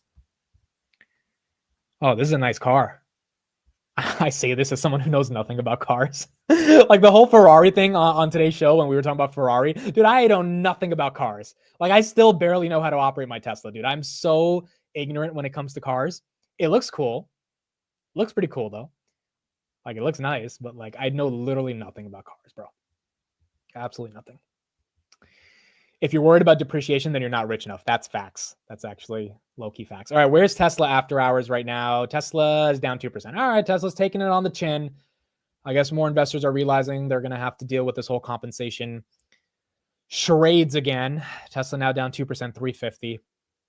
But look, I think there's a lot of people ready to buy this damn dip as well. A lot of people ready to buy this dip. For real says, Amit, everyone's bullish. Adrian Peterson is recommending penny stocks. Hawk2a coin. Kramer's bullish Bitcoin. Mike Wilson is bullish. Enron is tweeting a comeback. For those that don't know what he's talking about, there was a cryptocurrency that has named themselves Enron, and they bought the domain enron.com. Yes, that Enron, the one that went bankrupt. And they are tweeting a comeback to the Enron coin. It's actually insane. I agree with you. It's kind of crazy. Let me show you guys that right now. So for real's question is, how many more signs do we need that a flush is near? Okay, I think it's a very fair argument. However, this is Enron right here. Look at this thing. This is ridiculous, bro. We're back. Can we talk? This is ridiculous. This is actually insane. This is ridiculous. Look, my argument here is that everyone calling a top actually makes it a little bit more of something that's not a top. And I know that's a bit counterintuitive here, but when you got $7 trillion on the sidelines, when you got Nvidia that's going to do $40 billion in revenue, when you've got the White House that is supportive of crypto, and when you've got real earnings growth that we are going to see into 2025, maybe not as much as 2024, but it's definitely not going to be muted like it was in 2021 when Meta was at $1 trillion, but Meta was losing money every quarter. Then as much as it feels toppy, and I don't like the Hawk2a coin either, I don't like that penny stocks every day are up 60%, but I still think that just means there's a little bit of froth that eventually will get wiped out, and that money will come back into like assets that probably deserve that capital, Bitcoin, S&P, Qs, etc. And that there's enough money on the sidelines willing to take this market higher. All of it depends on earnings growth. That's it. If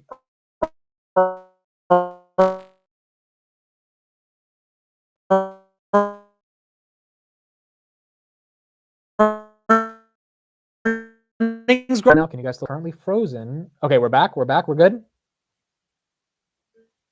We're back. It was weird. Okay, we should be good. We should be good now. We should be good now.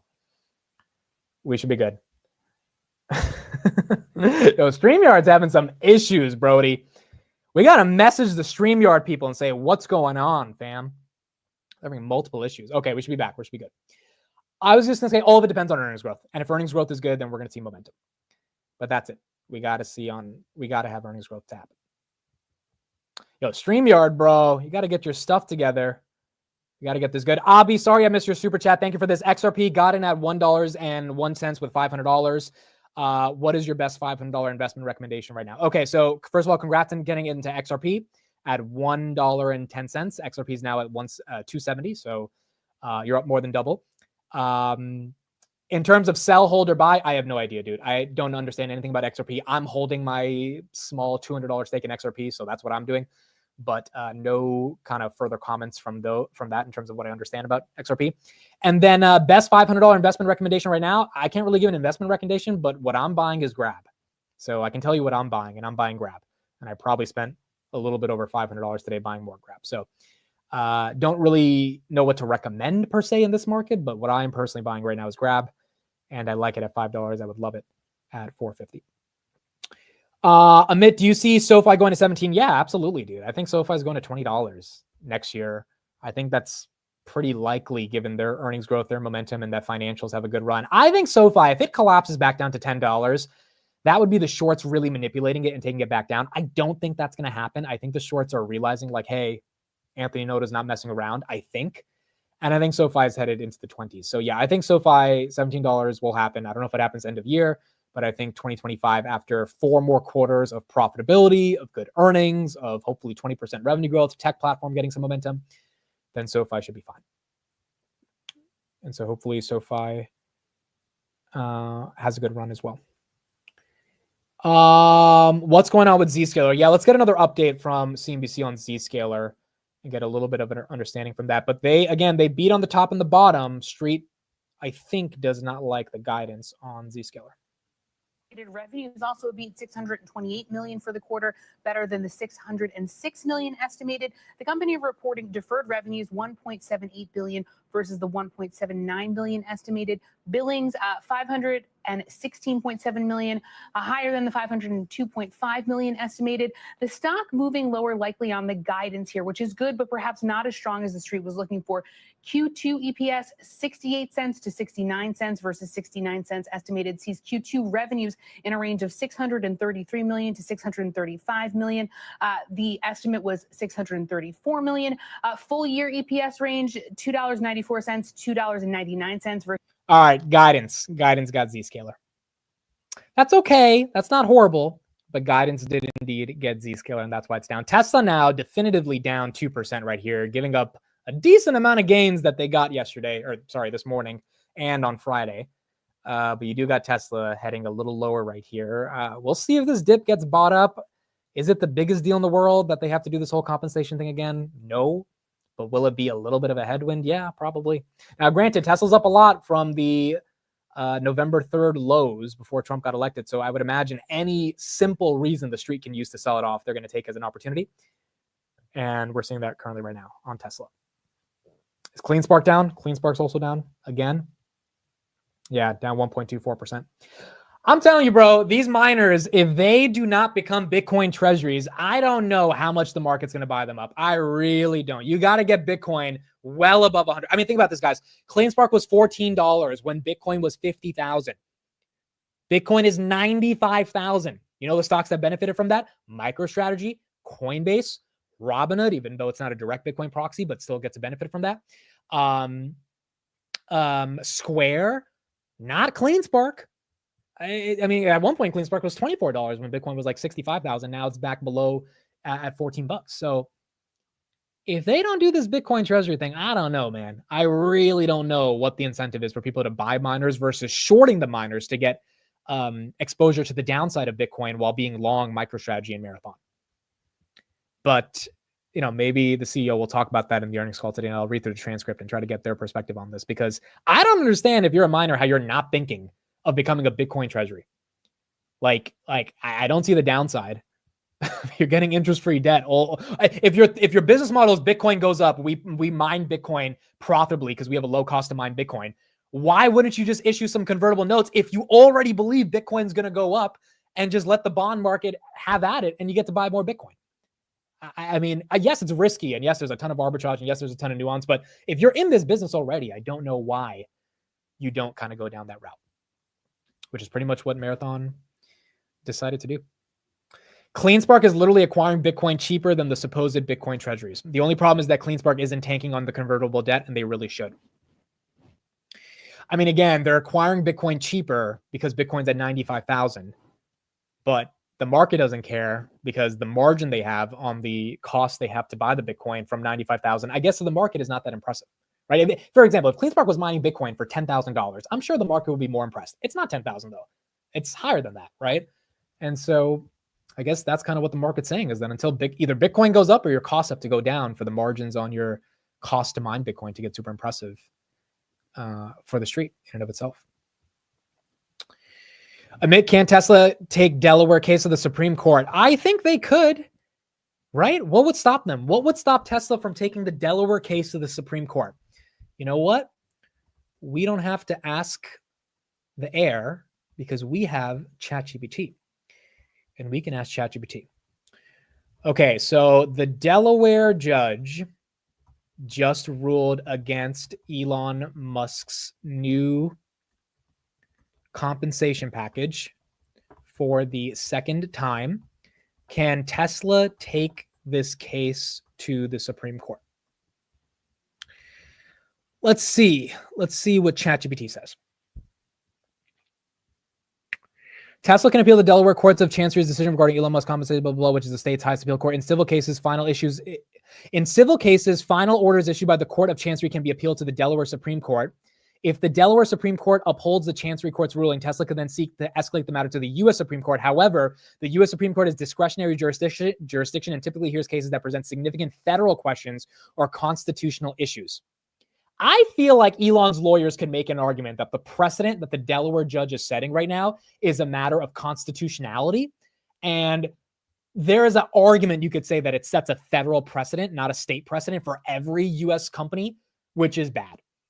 So it's possible for Tesla to attempt to bring this to the U.S. Supreme Court, but ChatGPT is basically saying it's not as probable for the Supreme Court to actually listen to it. Now, here's where having Trump as a friend might become important. What if Trump, tells somebody to tell the Supreme Court judge to like convince the other justices to take up the decision in the court? Again, Trump can't literally talk to Neil Gorsuch, but he could talk to a guy that knows Neil Gorsuch. You know, like this stuff happens. Well, we can't act like this stuff doesn't happen. And then that could be a way that the court actually takes up the case. Maybe not. But I guess we're gonna have to see if that plays out. Brad, thank you for the $10 super chat. I wanted to thank you. My gratitude, not much, but I've been here since the 2,000 subs. I have 3x my smaller amount of money, and it gives me a lot of hope for my future. Let's find the next Poundshare. Brad, thank you for being here. Your story is very similar to a lot of people, particularly on Poundshare, that are up 3, 4, 5x from those early days when we were talking about it at 2,000 subscribers. So I appreciate you, Brad. Thank you for being here. Thank you for the $10 super chat. And congratulations. At the end of the day, you're the one who bought the stock. You're the one that held onto it. And you're the one that's up 3x on your investment. All right, guys. I think that's it. No other headlines currently right now after hours. CleanSpark's slightly down. Zscaler's down about 7%. Oh, let's end it on one thing. Let's listen to Mohammed El-Iran. We haven't listened to him in a while. And this is someone who, I would say understands the Fed and the macro decently well. I don't think we've listened to him in like 5-6 months. Let's get his perspective on what he thinks about interest rate cuts. And then we will end out the show. Gene says, no, go on a rant. I need a reason to go on a rant. I can't just manufacture a rant. Then it's not authentic. So if someone gives me a reason, then we'll go on a rant. India, China, and South Africa, unless they commit to supporting the U.S. dollar. Well, joining us now is Allianz Chief Economic Advisor, Mohammed El-Iran. And Mohammed, it's great to have you back on the show. And we do not have a dearth of content to dig into here and implications for the economy and for the market. I do want to start with what we're seeing globally, because not only is there a lot on the geopolitical front, but there's a lot on the political front too, whether you look at what's going on in Brazil last week and some of the big moves there, whether you see what's happening with the euro, and a lot of this is manifesting in the currency markets. We see what's going on with the euro and issues in France today, the BRICS we just mentioned, and the threats around tariffs and this idea of moving away from dollar dominance. How important is it for investors, particularly American investors that tend to be a little more domestic focused, perhaps, to open the aperture and pay a little more attention to some of these global cross currents? It's important, but not important enough to lose focus on the US. In the vast majority of the states of the world, which includes massive economic dispersion, which includes geopolitics, which includes uncertain politics, the US outperforms. It outperforms economically, and it will continue to attract significant capital from the rest of the world. So while it is a very uncertain outlook, the one thing that is certain is that the US outperforms. What is not clear is at what level of growth and what level of inflation. Those are the two issues that are in play. But in relative terms, I call it the good, the bad, and the ugly of the global economy. The good is the US, the bad is China, and the ugly is Europe. So in light of that, the fact that you have had the dollar strengthen since the election last month against a number of currencies, how notable is that, especially at a time of year where seasonally you seem to see the dollar weaken against other currencies? Yeah, but this is not like other years. It's a very understandable move. One, I think people have realized that the US will cut interest rate less than Europe. Two, people have realized that the direction of flows is to the US, and is it to the US in a big way? And third, don't short US economic exceptionalism. The US has unleashed many of its existing growth engines, and it has invested the most in future growth engines. So for me, whether it is flows, whether it's economic prospects or interest rate differentials, they all favor the dollar right now. So Mohammed, if China's bad and Europe is ugly already, how do you expect them to respond, those markets in early 25, to the early rattlings of a President Trump? So it really depends the balance in the US between, on the one hand, deregulation, and on the other hand, the combination of tariffs, migration curbs, and fiscal spending. That's the balance. You know, I'm of the school that when push comes to shove, other countries are going to understand that they need to preemptively negotiate with the incoming administration, that it is in most other countries' longer-term interest to find a proper place of negotiation. The one exception is China. I think U.S. and China tension will continue and tariffs will go up vis-a-vis China, but I suspect that the rest of the world can preemptively give something to the U.S. Okay, so Mohammed's take is kind of the same as a lot of these other analysts, which is that we're going to have to see how these policies are implemented, and then and only then we're going to figure out if Canada and China are going to play fair, they're going to use it as bargaining, or if the U.S. is actually going to enable widespread tariffs. But same thing like everybody else, no one kind of knows. Okay, I just got a text from my mom in my group chat with my family, and you guys are going to see this text and you're going to be like, it's a top. It's not a top though, because the OGs of the channel kind of know what's happening right here. Look at this text, bro. Sent me a ticker with a fire emoji. PPBT with a fire emoji.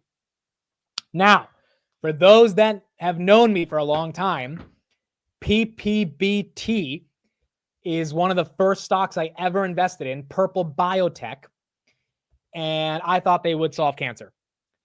They're up 150% today. I sold all my shares a long time ago.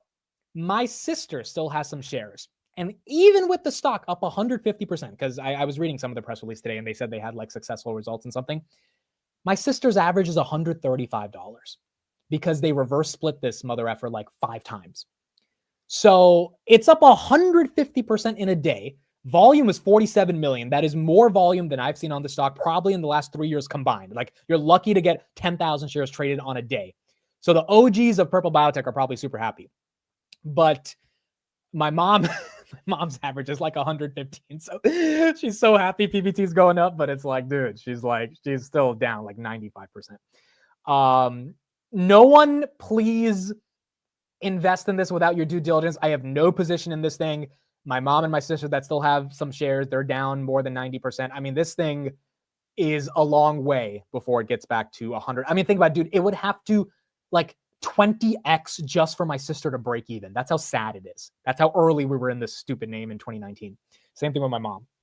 But it is funny that it's up 150% and she's excited today. So do they deserve to be up 150%? I don't know. I read through a little bit of the press release. I kind of don't care about their drugs that much anymore. I used to care about it a long time ago.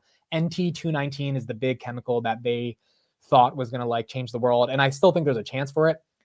But with biotech, I just don't mess with it anymore because it's too risky. So how could you get your mom? Oh, dude, you guys don't even know the story in 2019, bro. I convinced my mom, my dad, my sister. I was like, now thankfully on Robinhood, like my mom and my dad and my sister lost some money on PPBT, but we made it all back and a lot more this year on some other picks. And I've been managing their portfolios because this year they finally, got back into the markets. In 2020, they just threw some money into it. They didn't care too much. But I got them all into it because I was super excited about it. And this is the problem with these biotech stocks. You think you found something that's going to change the world. Like literally, you think you found something that's going to change the world, going to solve cancer. You're going to become a freaking multi-millionaire because you have 3,000 shares of this thing at 14 cents. And then they do 17,000 reverse splits and your 14 cents turns into like a $1,400 average. And the stock's actually at 14 cents after all those reverse splits. And you have to, much more than 10x to break even. And it's just, it ends up not playing out the way you wanted it to be. So, dude, I'd rather have asked them to use GameStop. I'd rather they had bought GameStop. At least they would have made some money on those shares. PPBT was just like throwing money in the trash, bro. Bro used his family's liquidity. Yeah, pretty much, bro. I convinced my family to get it. Now, granted, it wasn't a ton of money, right? And I was early getting into investing. I was just into my senior year of college. So it wasn't anything crazy like that or anything, but it was one of those things where like, that's kind of the pain you have to go through, in my opinion, to become a real investor. Not everyone has to go through this pain, but I think you got to go through the pain of getting excited about a stock, thinking you got it all figured out, being very humbled by realizing you don't have it all figured out, and then getting smacked in the face and losing a shit ton of money and realizing, oh, investing's not that easy. Some of this stuff has to happen. And I think it does. It's an expensive mistake, but it's a mistake that eventually, if you care enough about investing, you'll recover from. And over the past 4 years, I care a lot about investing, so we've recovered from that mistake. But that was a nasty mistake. At the time, though, I thought this stock was good. At the time, I was like, I did end up picking a stock that did well, which was Palantir, right? I had the P part correct, but instead of the PBBT, I needed the LTR associated with it. Eric says Archer dipped because Stellantis owns about 500 million in Archer stock, and their CFO resigned today, creating questions. So we heard about the Stellantis resignation on Saturday. I didn't know if that was the reason for Archer to go down, because they still own their equity stake. But I guess if the CFO is stepping down, maybe that brings into question if they're going to keep their equity stake. That could be an argument. Archer right here down 23% on the day, down another 2% after hours. Yeah, I guess that's the reason. That's probably the best reason. I mean, it was up 50% last week, so it could just be like, a sell-off, but the Stellantis connection could also be a reason for that as well. NYC Urbanista says we all have to pay our market tuition. No, that's facts, bro. You got to pay your market tuition. That's why I'm happy I didn't make a ton of money in 2020. In one of the greatest bull markets that we've seen in the past decade, because I feel like it would have become too easy. I would have got too cocky. I would have got too arrogant. I would have been like, I know everything. You would have been kind of a Cathie Wood type of investor of like, oh, you're investing in disruptive innovation. The market doesn't get it. I get it. And then you would have been humbled in a different way. I took my market tuition, not from Roku, but from Purple Biotech. And Palantir was also market tuition, but Palantir was like, a real company. So that taught me what it means to have conviction. But with PBBT, it taught me to just like, do you know anything about drugs? No. Do you know anything about chemistry? No. Do you know anything about fucking molecular biology? No. Okay, stay the fuck away. Like that's one of those things where like, all right, just like chill out a little bit if you just don't know any of that stuff. But we all have those stocks. Mario says I got smacked by AMC. Yeah. Yo, my mom. So this is how I knew 2021 was bad. My mom made $1,000 on AMC. I remember. She came up to me. She was like, look, I made $1,000. I was like, what? This is January 2021. I was like, what'd you? She's like, I bought and sold AMC in the same day. I was like, oh my goodness. I was like, this is, yeah. So for all the people saying, oh, it's a top, I don't think we're there yet, bro. I don't think regular people like my mom are day trading stocks. Like when that happens, then I'll be on your side. Then maybe we got an issue. But that's not happening. That's not happening yet. Okay, cool. Someone in the chat said, nobody leave because Amit has a couple more things to say after I said that's the last thing we're going to do. Of course, they were right because we're still here. Here's what I want to do for all the OGs that have stayed till the end of the stream and that continue to stay every day. I want to do a giveaway. I want to do $100. I don't know if we should do 4 $25 giveaways, 2 $50 giveaways, or 1 $100 giveaway. So what do you guys think? Let's do a poll. Let's do a poll right here. And then I haven't even thought about how we're going to do a giveaway, but we're going to do a giveaway somehow. We're going to figure it out live right now. So let's do this. So either we do 1 100, 2 50s, or 4 25s. And we're going to see how generous you guys are in the chat, because for everyone who votes for the 1 100, you guys are greedy. Because the probability of you winning a $25 gift card is much higher because there's 4 of them versus a $100 gift card. But if you pick the $100 gift card, you're fucking greedy. And that's okay to be greedy, but you are greedy. You are indeed greedy. We got 38% of you voting for the $100 gift card.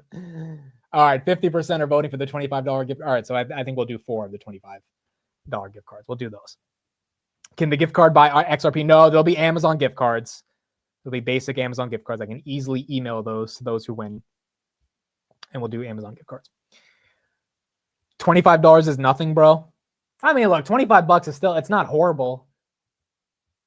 I'm going by the poll. If you hate it, then you can go for the 1 100. But I feel like at least $25 is, you can get something on Amazon for $25. That's not horrible. 1 Bitcoin, one day, bro. One day I will do a 1 Bitcoin giveaway. Just currently not at the moment. Okay, so we'll do 4 $25 giveaways. Now, I don't know how to do a giveaway. I have some ideas. I think the easiest thing is I ask 4 questions, and whoever answers the question first. Yeah, let's do that. So I'm going to ask 4 questions. Whoever answers the question first correctly, I'll find it on my phone. Yeah, let's do that. Not on StreamYard because YouTube's quicker on my phone. So I've got the chat right here, and we'll get the comment. Are you going to claim this as a donation when you file your? No, this is. I want to start doing more giveaways, dude. I don't do enough giveaways. I want to start doing a lot more of them, and definitely want to do giveaways for the people that stay every single day in the stream. Next year, we're going to do a lot more giveaways, and we're going to give away a lot more cooler stuff. Like I want to give away like an iPad or some shit. You know, I really want to give back to you guys, and I'm just trying to figure out the best way to do it. So 2025, got a lot of ideas planned, and we'll figure that stuff out. Okay, so it's going to be a question about I'm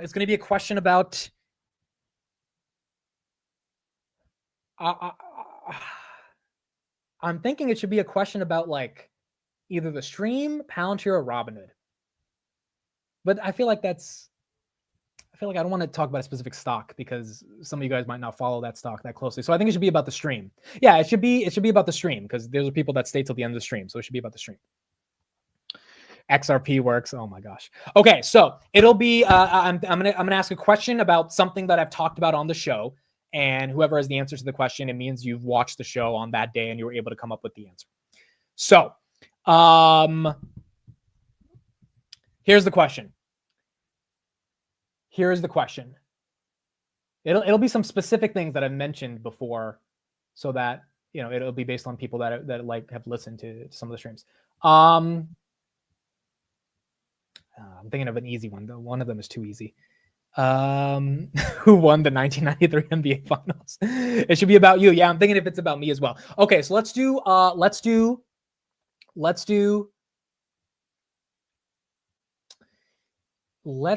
Oh, this is a very specific one. I don't know if it's this is very specific, but no, it's too specific. That's too specific. I was going to ask what's the name of the car Miracle Whip. Oh, here's a good one. Here's a specific one. All right, here we go. Which country beat me in the Slovenia 2016 finals when I was on Team USA? Which country beat me on a 3-2 decision? Which country beat us? Which country beat the USA? Which country? Oh, VN Mayhem. You got it. Denmark. VN Mayhem. There you go. And that's not StreamYard. That's on YouTube, so that's legit. That was the first one. VN Mayhem, Denmark. All right, VN Mayhem. DM me on Twitter, give me your email, and just like prove your VN Mayhem, and you will get the first $25 gift card. Germany, India, France. Some of you guys were. So a lot of you guys had done Antarctica, Massachusetts. Okay, you're trying to be funny, but yes, Denmark was the correct answer. Okay, so that was the first one. $25. Boom. VN Mayhem. There you go. Thank you for being here and being part of the show. Next question. It's making up countries now. Next question. I'll have this better planned in the future. This is just like on the spot. Next question. Okay.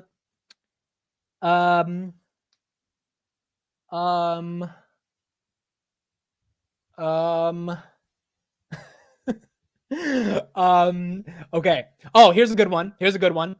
What is my favorite condiment? There you go. That's the question. What is my favorite condiment? No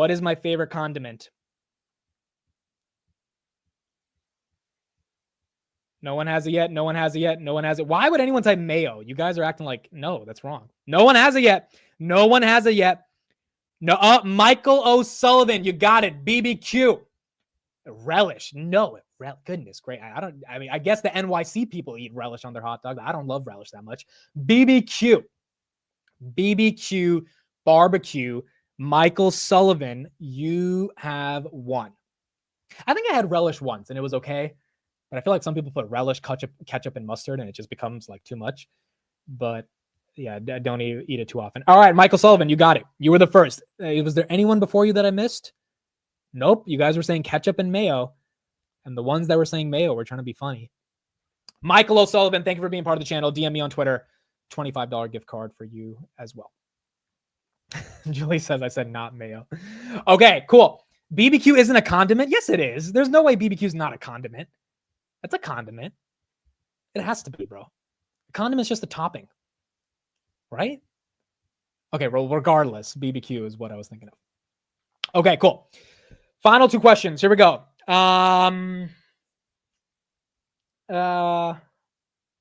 Okay, here's a good specific one. In which month did I meet Alex Karp for the first time? Which month? Which month did I meet Alex Karp for the first time? Which month? No one got it yet. Stock Talk Insider, you got it. Stock Talk Insider, You got it. May. May is the answer. Stock Talk Insider, you have won the next $25 gift card. There you go. May. May in Washington, D.C. at a conference were the first time I met Alex Karp. There you go. Stock Talk Insider, $25 super chat. DM me on Twitter. You got it. Some of you guys might have said May before, but I'm looking on YouTube. He was the first one. Or she was the first one. But there you go. All right. Last question. Last question. Let's see. This is fun, dude. This is fun. We got to do this like once every month.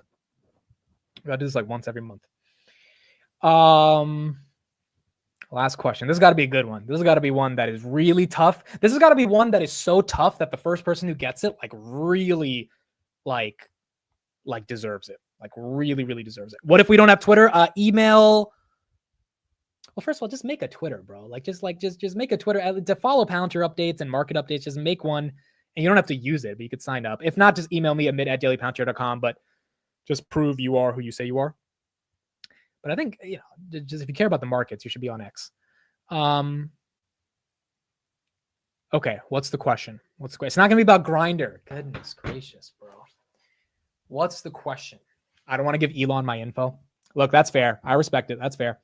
This is why people are like, oh, why don't you stream on Twitch? I'm like, it's hard to get people on a new platform. It's not easy to just get people to go to a new platform. Like, it's really hard to get people to different platforms. So that is fair. There's some people that just don't use certain platforms. But if you care about the markets, I feel like you got to be on X because there's just too much market news on that platform.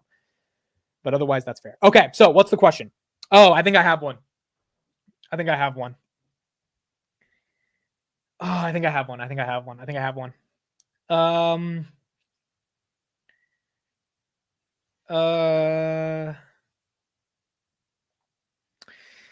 Okay, this is a good one. I think this is a good one.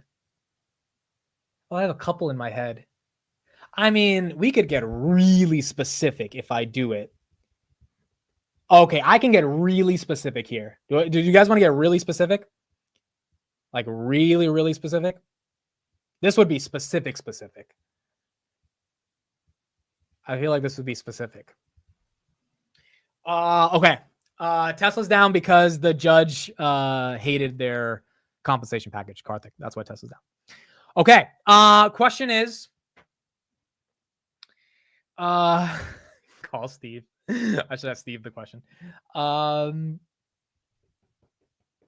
Fuck, dude. Okay. The question is,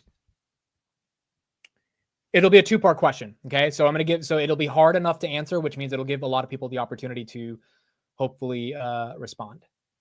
Actually, no, I have something better. Forget that question. This is something that's more specific, and I think this is more for the OGs. Okay. So here we go. You got to be very specific on this. Okay. This is for the OGs. I like drinking a certain drink. What is the drink? What is the drink that I like drinking? The drink that some of you guys make fun of me for drinking. What is the drink? This is for the OGs from 2022. It's a specific drink. It's not Diet Pepsi.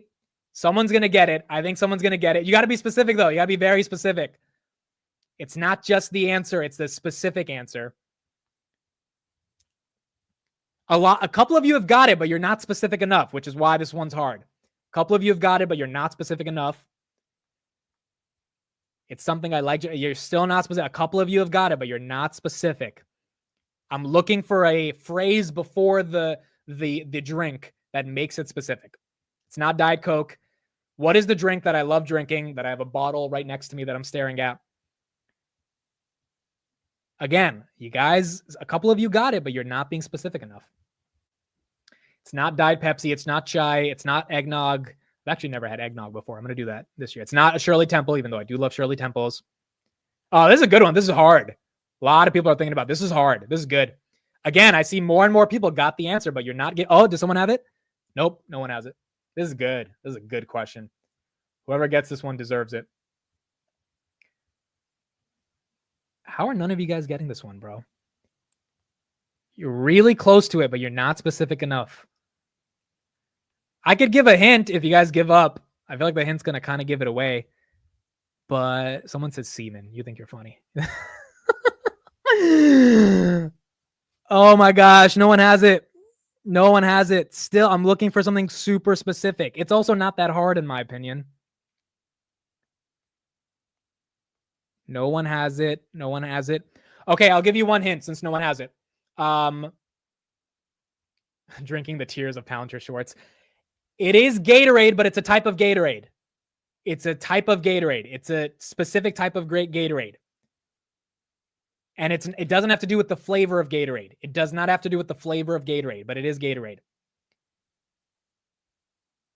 It does not have to do with the flavor of Gatorade, but it is Gatorade. Oh, I think I'm going to give it to Harmsy. I'm going to give it to Harmsy. It is 0 calorie Gatorade. The reason this is specific, he said diet Gatorade, so I'm going to give it to you. He said diet Gatorade. The reason this is specific is because I've been drinking this on the stream since 2022. And a lot of you guys used to give me shit because 0 calorie Gatorade is apparently have a ton of stuff that Robert F. Kennedy doesn't like. I don't care. I still drink it. So 0 calorie Gatorade. That is the answer by Harmsy. By Harmsy. There you go. If you genuinely had 0 calorie Gatorade, again, this was moving quick, DM me and give me the screenshot. Screenshot the chat and I'll give you guys, I'll give whoever really got a $25 gift card. But I didn't see any of them. Maybe I missed it. And if I missed it, it's my fault. So if you really got it, if you got 0 calorie Gatorade or 0 Gatorade or diet Gatorade before Harmsy, just take a screenshot of the chat, send it to me. And we'll resolve it. Gatorade 0 is terrible for you. I know that's what everyone says, but still, it tastes better than regular Gatorade at the end of the day. All right, that's it. We got those 4 gift cards. If you won, please DM me. We'll give away the gift card. We're going to do a lot more giveaways in 2024. Want to give back to you guys for showing up every single day. Hopefully this was fun. It'll be questions about the stream. So for those that are OG watchers, you'll be able to answer the questions. And we'll try to give away a lot of stuff in 2024. I mean, I'm just so grateful you guys show up every day. And the least I could do is give some stuff back to you guys that are showing up every single day. Next time, spin the wheel. Yeah, next time we're going to do something even crazier. This was just on the spot, off the dome. Next time, we're going to do some wild shit in 2025, bro. Like, I have a lot of ideas. We're going to do some fun stuff. All right, that's it for me. Thank you, everybody. Palantir, daily Palantir episode, me and Jack Dobson. If you were on the Market Open stream, you don't have to watch it. But I interviewed a Palantir employee about their collaboration with Ferrari. That'll be uploaded in a couple hours. So for those that missed that in the Market Open, you guys can check that out on Daily Palantir. And that's pretty much it. All right. Thank you, everybody. Appreciate it. Please make sure to DM me for those that won. And we'll be back tomorrow on the Market Open. We have some earnings tomorrow, Technical Tuesday tomorrow with Jason. And we'll keep going from there. I'm about to head in the Miracle Whip and go to the gym because we're back in the gym. All right.